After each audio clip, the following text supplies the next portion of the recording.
I think nakikita naman natin sa mga posts na the way the AMLAC numbers are presented, aggregate kasi yan.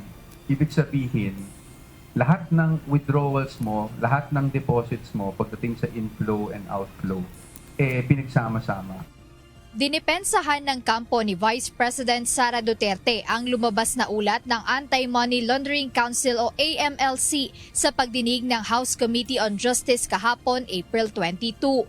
Ayon kay Attorney Michael Powa, isa sa mga abogado ng pangalawang Pangulo sa impeachment case, nakalilito ang paraan ng paglalahad sa mga transaksyon kaya nagmumukhang bloated o napakalaki ng halagang pinag-uusapan. Dagdag ni Attorney Powa, ang numerong inilabas ng AMLC ay isang aggregate o kabuuan ng lahat ng pumasok at lumabas na pera. Kailangan aniyang maunawaan ng publiko kung bakit umabot sa bilyon ang halaga sa ulat kahit hindi ito ang aktwal na balanse sa bangko.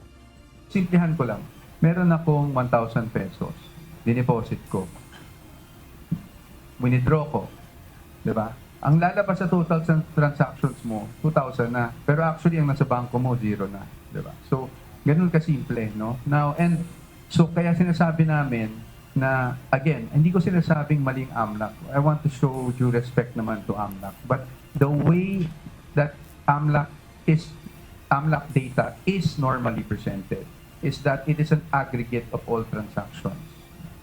Dagdag ng defense team ni VP Duterte, handa nilang patunayan na mali o inaccurate ang mga numerong binabanggit sa impeachment proceedings, ngunit hindi sa Kamara, kundi sa tamang forum o sa Senate Impeachment Court. Sa amin naman, ang plano lang namin is to show why those numbers are actually inaccurate. Para lang maintindihan ng taong bayan na ganun kasi the way it's presented. Ina-add lahat ng deposits, ina-add lahat ng pumasok bale sa account mo, ina-add lahat ng lumabas.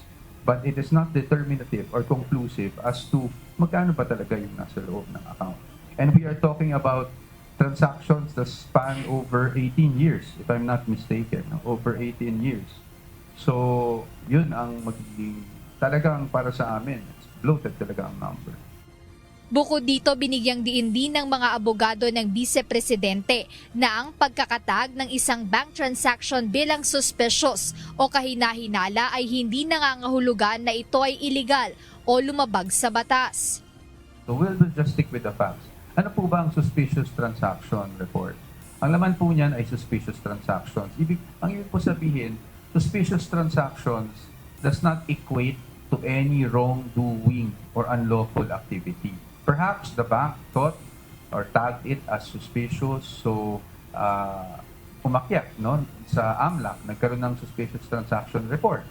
Ngayon, hindi naman ibig sabihin nun, illegal na kaagad, or may money laundering na kaagad, or may krimen na kaagad. In fact, magti-trigger lang yon para sa AMLAC na tingnan at kung gusto nilang imbestigahan, at yun po ang nangyari.